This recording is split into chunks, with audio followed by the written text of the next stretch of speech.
वो बहुत बड़ी हिम्मत और क़ुव्वत के साथ करने की ज़रूरत है। मैं आपको छोटी सी मिसाल देता हूँ कि हमारा जो बचपन गुजरा है ना और जवानी गुजरी है ना, वो ये सुनते और पढ़ते हुए गुजरी है कि इंसान ने तरक्की की है। ये दाढ़ियाँ तो पुराने ज़माने के लोग रखते थे और ये तो खुद ही उग जाती है, तो मॉडर्न जो इंसान है उसको तो शेव करनी चाहिए। अच्छा, मैं हैरान हूँ कि अभी आपने पिछले कुछ सालों में देखा है कि अदाकारों ने, मॉडल्स ने अपनी शेव बढ़ा ली, तो उसका नतीजा आपने देखा, माशरे का हर नौजवान जो है वो शेव बढ़ा के करे। तो क्या ये ज़माना जो है वो 20-25 साल यानी पहले ज़्यादा मॉडर्न होना चाहिए था कि आज ज़्यादा मॉडर्न होना चाहिए था? अच्छा, आज किसी को फिर तक नहीं होता कि ये जो बड़ी हुई शेव है ये बुरी लग रही है।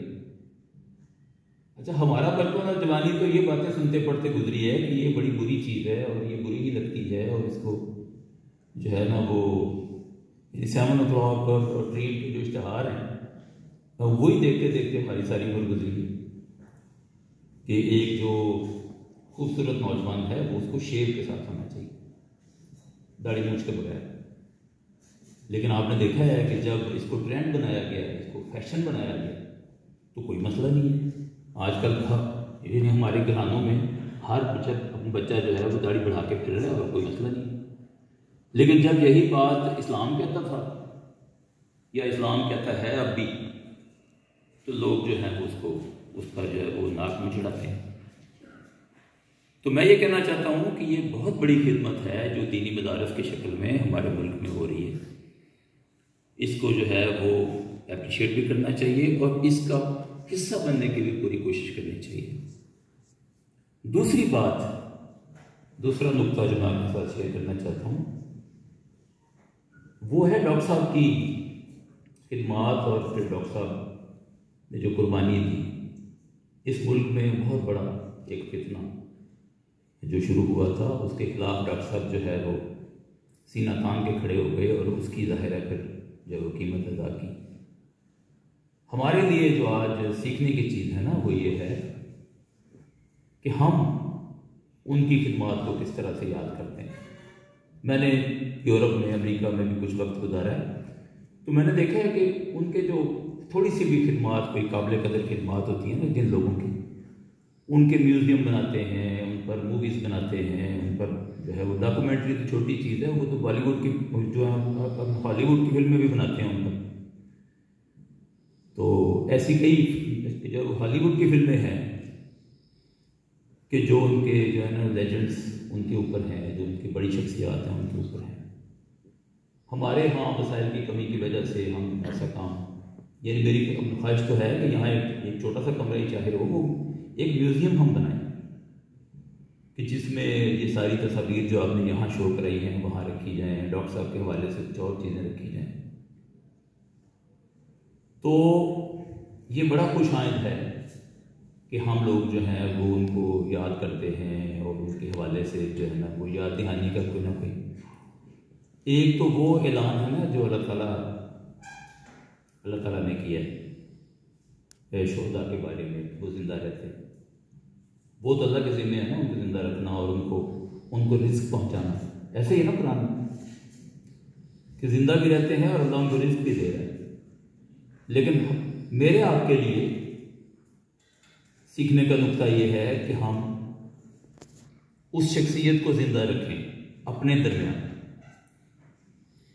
और जिंदा सिर्फ इसलिए नहीं कि वो एक बड़ी शख्सियत है, जिंदा इसलिए भी रखें कि उनका पैगाम जिंदा रहे, उनके जो ख्यालात थे, उनका जो फतवा था, उनकी जो काविशें थी, उनकी जो कोशिशें थी, उस पैगाम को लेके हम उसको दोहराते रहें और दुनिया तक पहुंचाते रहें।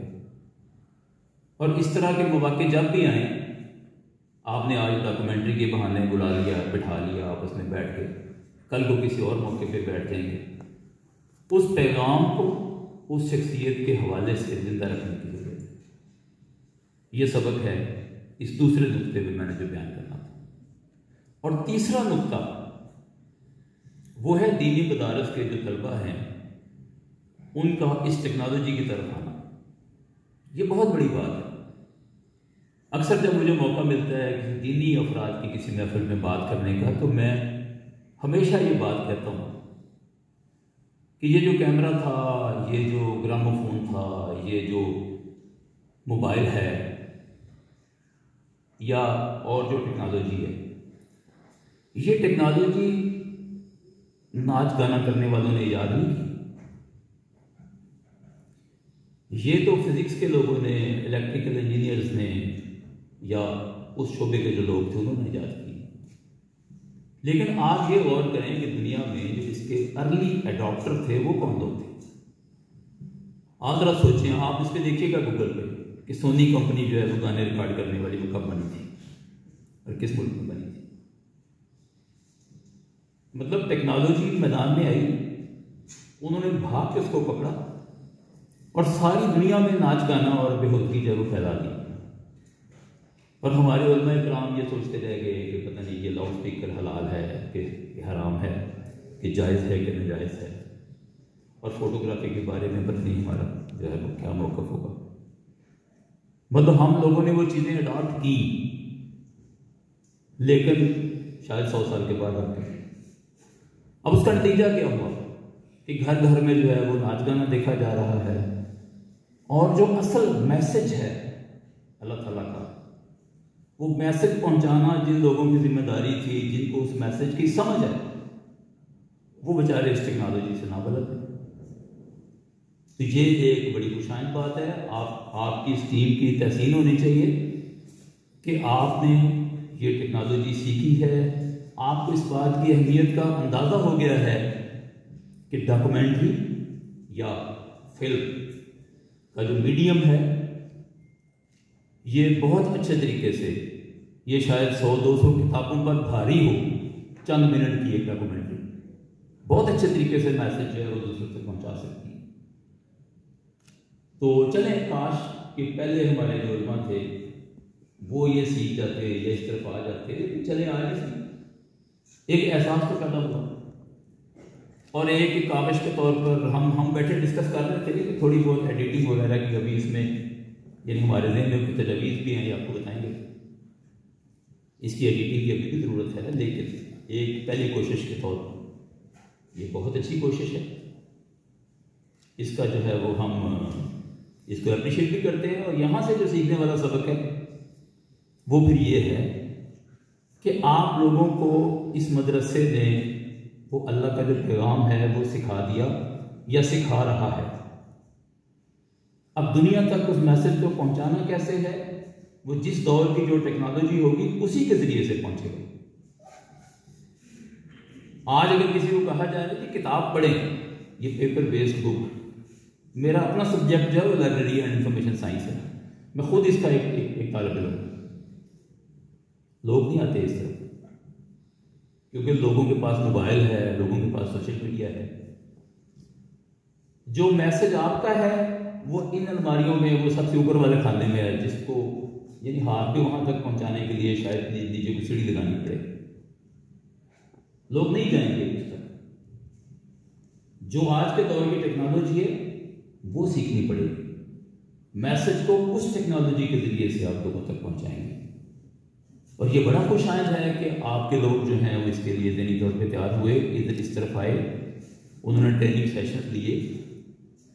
और आइंदा जो बाकी लोग हैं जिनको ये टेक्नोलॉजी नहीं आती, ये आजकल के ना, ये वो हमारे भाई बात कर रहे थे वो इंफॉर्मेशन लिटरेसी की, मीडिया लिटरेसी की, ये आजकल की बुनियादी चीज़ें हैं। जिसको आज के दौर में तस्वीर खींचनी नहीं आती, जिसको आज के दौर में वीडियो रिकॉर्डिंग नहीं आती, जिसको आज के दौर में ऑडियो रिकॉर्डिंग नहीं आती, वो अनपढ़ है। ये जो खानगी है ना आज के दौर की, इस सदी की, वो खानगी ये है, लिटरेसी ये है। तो मैं ये समझता हूं कि ये बहुत खुशाइंद है। तो मैंने 3 बातें आज की आपके साथ शेयर। सबसे पहले, इस जामिया नईमिया का बहुत बड़ा नाम है, इस जैसे काम हम सबको मिलकर करने चाहिए, और जो हम खिदमात इस किस्म के काम में दे सकें हमें देनी चाहिए। दूसरी बात कि अपने बड़ों को याद करने का जो आज आपने कारनामा किया है, ये काम जारी रहने चाहिए, और बड़ों को हम याद भी करते रहें, उनकी खिदमात को, और इस बहाने उनका जो पैगाम है उसे हम दोहराते थे। और तीसरी बात मैंने ये की है कि आप लोगों ने टेक्नोलॉजी को जो अडॉप्ट किया है ये बहुत खुशाइंद है और इस काम को मज़ीद आगे बढ़ना चाहिए। आप सबका बहुत शुक्रिया।